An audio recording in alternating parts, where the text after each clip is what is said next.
this brings us to the topic of longevity. And studies have shown that people who tend to live a long life, they typically don't travel very much.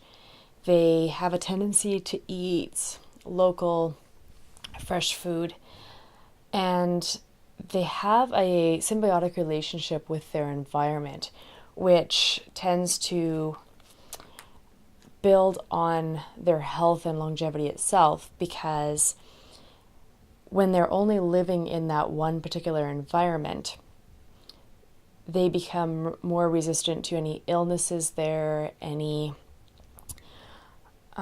insect bites or viruses or bacteria infections or anything that can be found in that area. They build up more of a resistance to those things over time.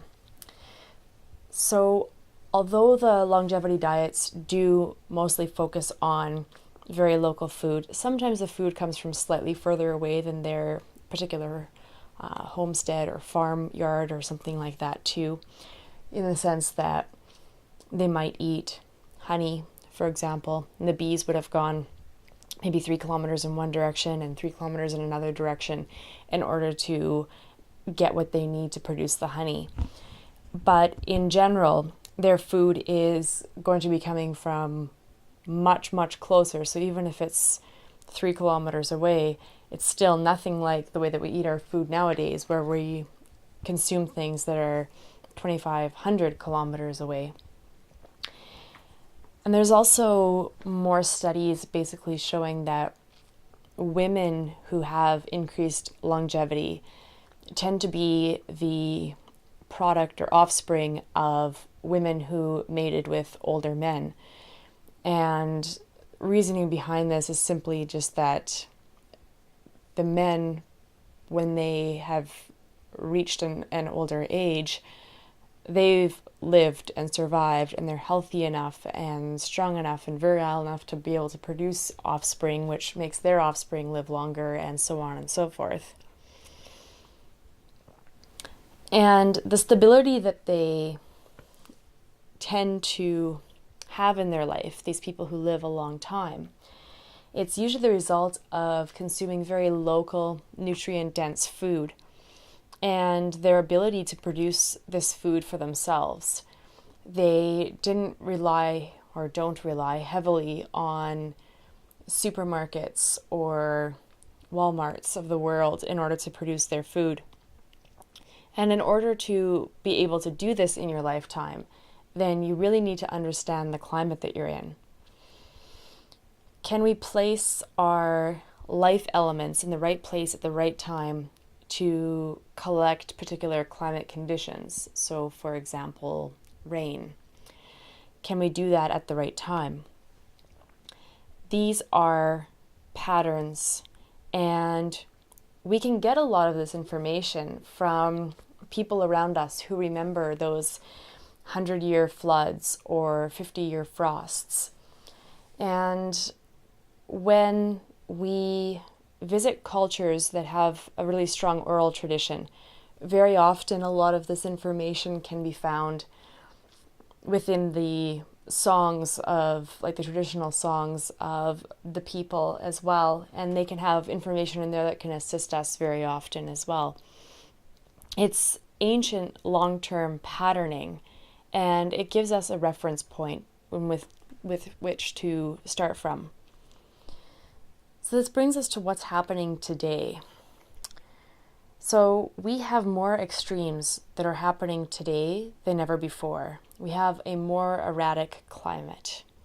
So whether you believe in global warming or not, I think we can all agree that the climate is becoming more extreme in every way. And these extreme cycles are starting to tighten up. The cycles are getting shorter. The standards, however, are still there. We depend on this for our survival. If we were unable to find a lot of these patterns in nature, we would have a very, very tough time trying to design any sort of food systems whatsoever or survival systems for ourselves. So once we understand these norms for any particular climate, then we can stretch this out just a little bit.